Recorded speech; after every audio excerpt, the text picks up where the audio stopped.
write about the new Bayside Boys CD. I want to tell everyone how great it is. Jeremy pulled a small black notebook from his bag. He pushed his wire glasses up on his nose and looked at a list of articles. Okay, he told Suzanne finally. I have room for one more story. Great, Suzanne exclaimed. I'll get started tonight. As Jeremy put away his notebook, their teacher, Mrs. Dirkman, blew a loud whistle. Class 3A, line up, she called out across the playground. Chapter 2. Hey there, Katie Kazoo, George Brennan said as he walked past her into the classroom. Katie smiled. Katie Kazoo was the nickname George had given her. When he had first started calling her that, it made her kind of mad. But now she liked being Katie Kazoo. It sounded cool.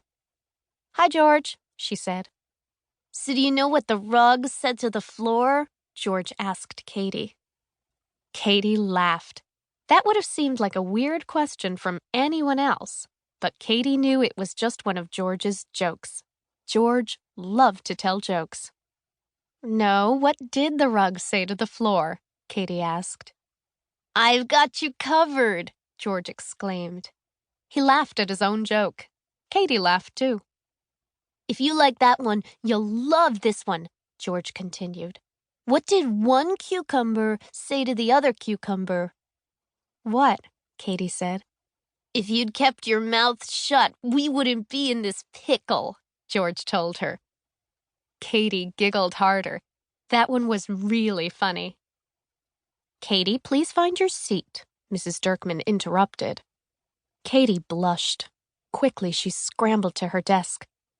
George began to head over toward his desk, too, but Mrs. Dirkman blocked his path. You don't need to sit down, George, Mrs. Dirkman said. I don't? George asked. Mrs. Dirkman shook her head. Since you're so interested in speaking during class, you can go to the front of the room and give your current events report.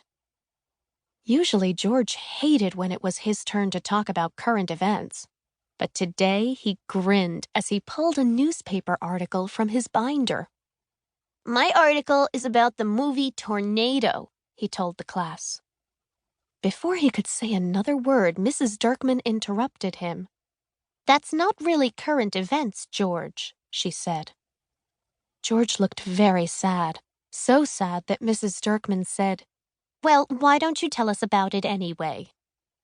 George smiled brightly. Tornado just opened this weekend, he began.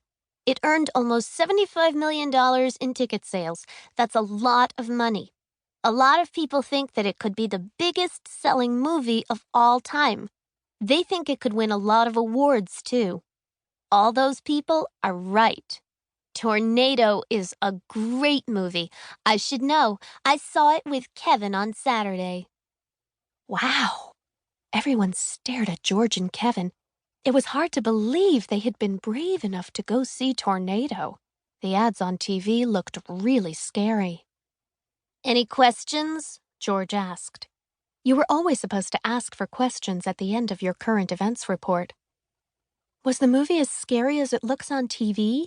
Mandy Banks asked. Scarier, George said proudly. Did your parents take you to see it? Miriam Chan wondered.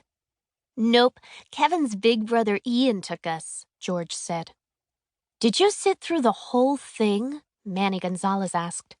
Of course, George told him. Did the tornado look real? Jeremy asked. Totally, George nodded. Just then, Mrs. Dirkman stood up and walked to the front of the room.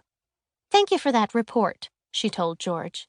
If any of you have more questions for George or Kevin, you can ask them at lunch. Right now, please take out your math workbooks. Katie was glad that Mrs. Dirkman had changed the subject. Katie didn't like scary movies. She was especially afraid of big winds, like the kind they showed in Tornado. There was a good reason for that. Katie had been swept up in big winds herself, twice, and both times her life had really changed. It had all started on a day when Katie was so sad that she'd wished she could be anyone but herself.